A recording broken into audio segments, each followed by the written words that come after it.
Assalamualaikum warahmatullahi wabarakatuh.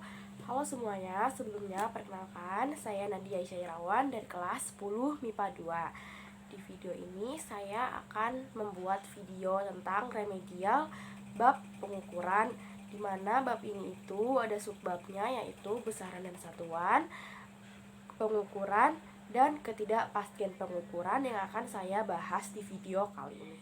Nah, yang pertama itu ada besaran dan satuan.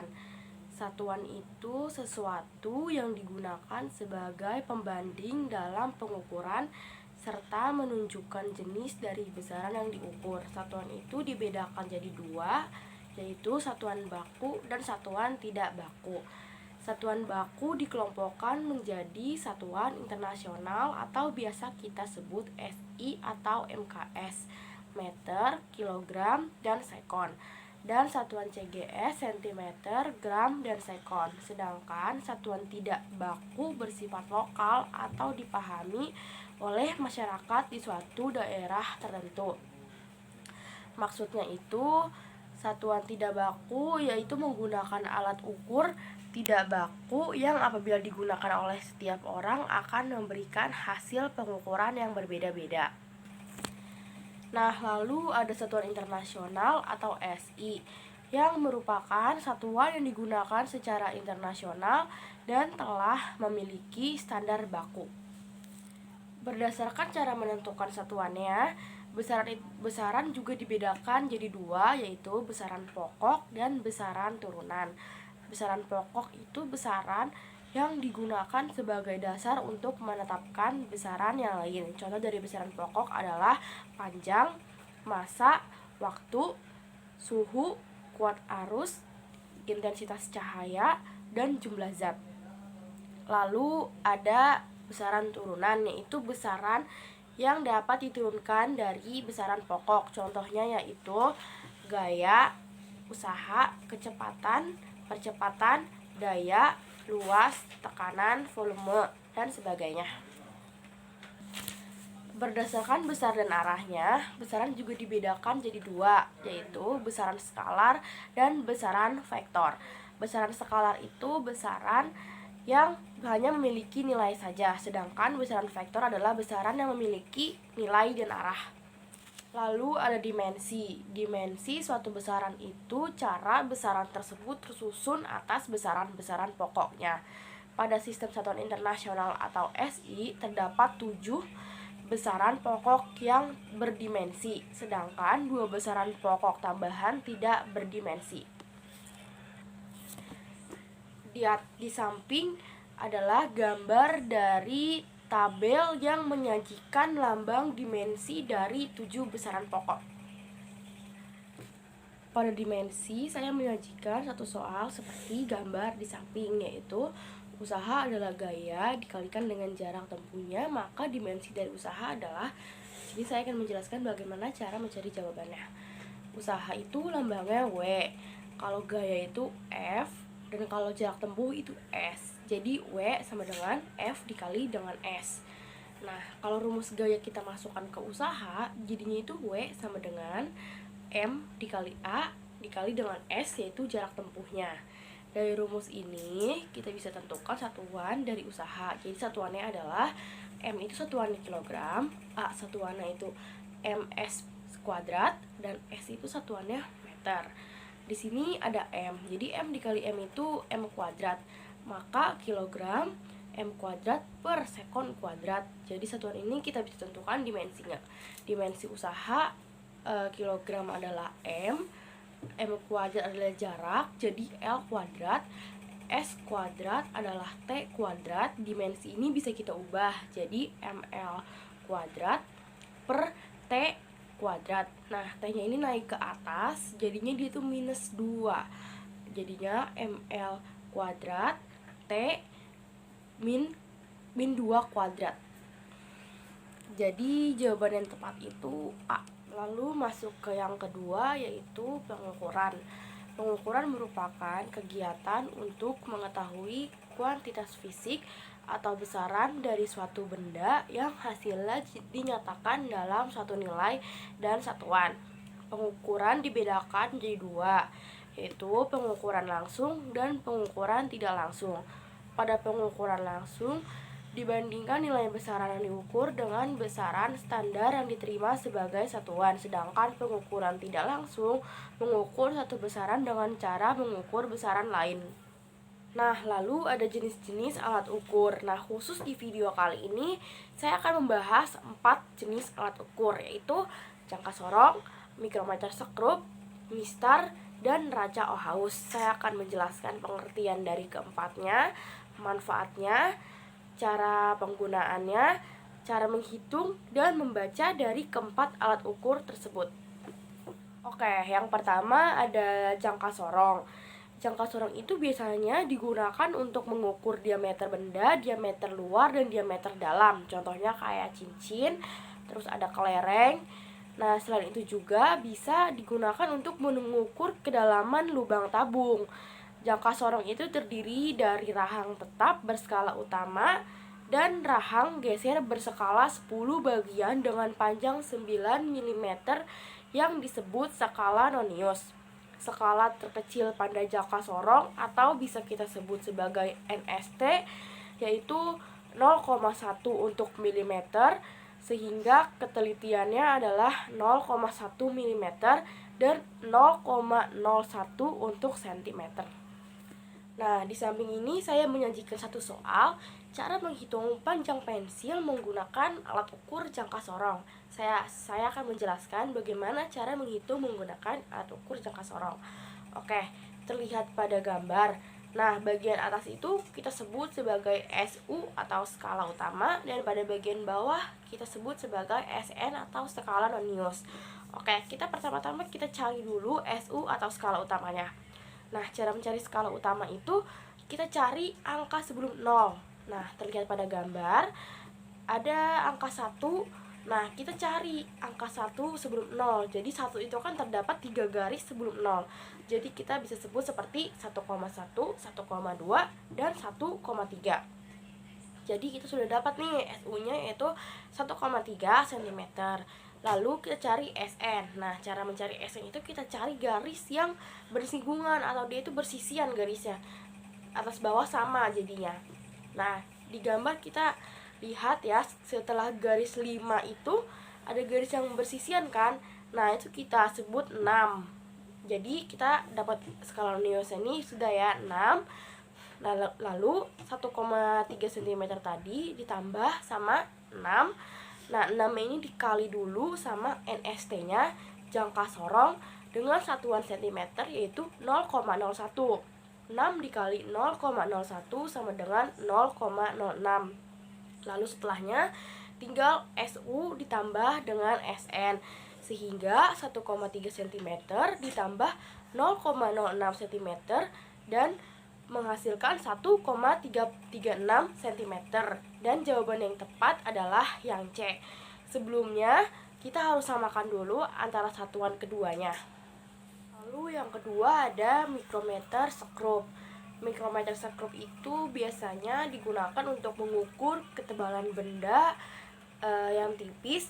Mikrometer sekrup terdiri atas skala tetap dan skala nonius putar. Satu putaran skala nonius adalah 50 skala. Untuk memutar maju atau mundur 0,5 mm, sehingga satu skala adalah 0,5 dibagi 50 sama dengan 0,01 mm.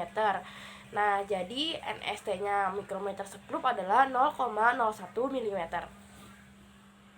Pada mikrometer sekrup saya menyajikan satu soal lagi, yaitu tentang mengukur diameter kelereng menggunakan alat ukur mikrometer sekrup.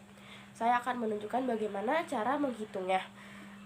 Terlihat pada gambar yang pertama itu kita bisa sebut sebagai SU atau skala utama. Nah, skala utamanya itu kita bisa lihat yaitu garis sebelum garis lurus. Nah, kita bisa lihat angka setelah 4, yaitu angka terakhir. Nah, setelah 4 itu kita bisa sebut sebagai 4,5. Nah, jadinya SU-nya itu 4,5. Lalu cara mencari skala noniusnya itu dengan cara angka di sampingnya. Kita cari angka yang bersinggungan lurus seperti ini. Jadi di atas 10 itu kan garis yang bersinggungan lurus. Nah, ini kita hitung jadinya tuh 11. Bukannya 9 tapi 11, karena mikrometer sekup itu tuh semakin ke atas angkanya bakal semakin tinggi. Jadi garis yang bersinggungan itu 11. Nah, jadinya skala Lewis itu 11 kita kali dengan NST-nya mikrometer sekrup, yaitu 0,01 mm. 0,01 mm dikali sama 11 mm. Jadinya kan 0,11 mm. Lalu tinggal ditambah aja nih. SU tambah SN 4,5 ditambah 0,11. Hasilnya itu 4,61 mm. Jadi opsi yang tepat itu adalah C. Lalu yang ketiga itu ada neraca Oahus. Nah, fungsi neraca Oahus ini untuk mengukur massa logam atau benda yang dipakai untuk praktik di laboratorium. Nah, biasanya itu digunakan untuk mengukur massa benda atau zat yang terkandung dalam benda. Timbangan itu memiliki ketelitian hingga 0,01 gram.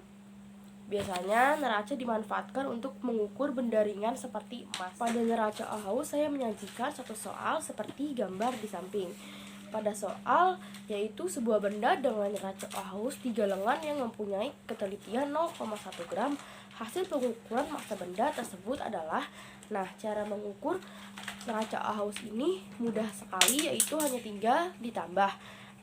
Yang pertama kita lihat pada gambar, lengan pertama itu 200, lalu lengan kedua itu 40, dan lengan ketiga itu 1. Itu semuanya tinggal kita tambah. Jadi 200 ditambah 40 ditambah 1 itu hasilnya 241. Lalu bisa kita lihat pada pilihan gandanya itu kan dia memintanya kilogram. Tinggal kita bagi aja. Jadi 241 itu dibagi sama 1000, karena dia itu dari gram, lalu dia dari gram lalu dia naik ke kilogram. Jadi dia dibagi 1000.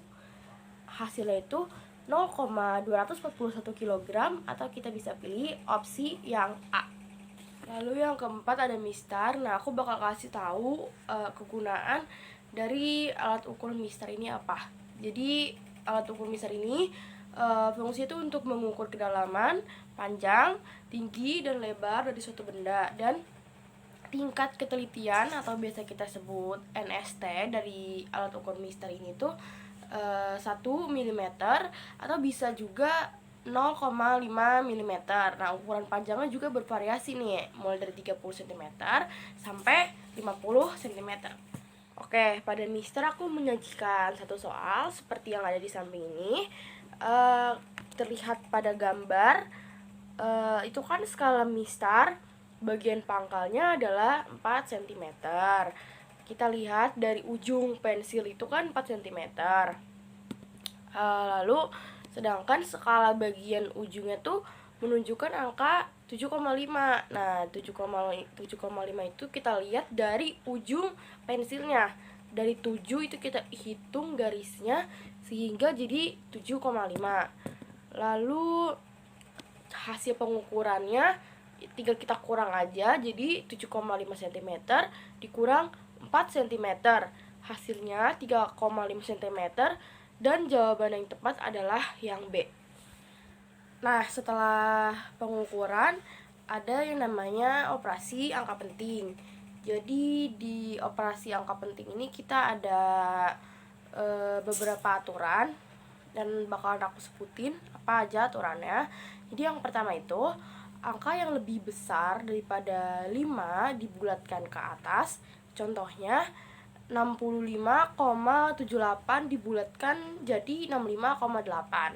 Angka yang kurang dari 5 dibulatkan ke bawah. Contohnya 67,34 menjadi 67,3. Untuk angka yang tepat di 5, jika angka sebelumnya ganjil dibulatkan ke atas, dan jika angka sebelumnya genap itu dibulatkan ke bawah. Contohnya 456,55 dibulatkan menjadi 456,6, lalu 456,65 dibulatkan menjadi 456,6. Nah, lalu ada yang namanya kesalahan dan ketidakpastian dalam pengukuran. Aku bakal kasih tahu apa aja jenis dari kesalahan dan ketidakpastian dari pengukuran. Oke, yang pertama itu ada kesalahan sistematis. Kesalahan sistematis itu berkaitan dengan kesalahan pengaturan alat, kalibrasi alat ukur, pengaruh lingkungan tempat dilakukan pengukuran tersebut, dan sebagainya. Lalu ada kesalahan acak, yaitu kesalahan acak itu biasanya karena ketidaksempurnaan manusia dalam mengukur benda menggunakan alat ukur tersebut. Lalu ada ketidakpastian pengukuran.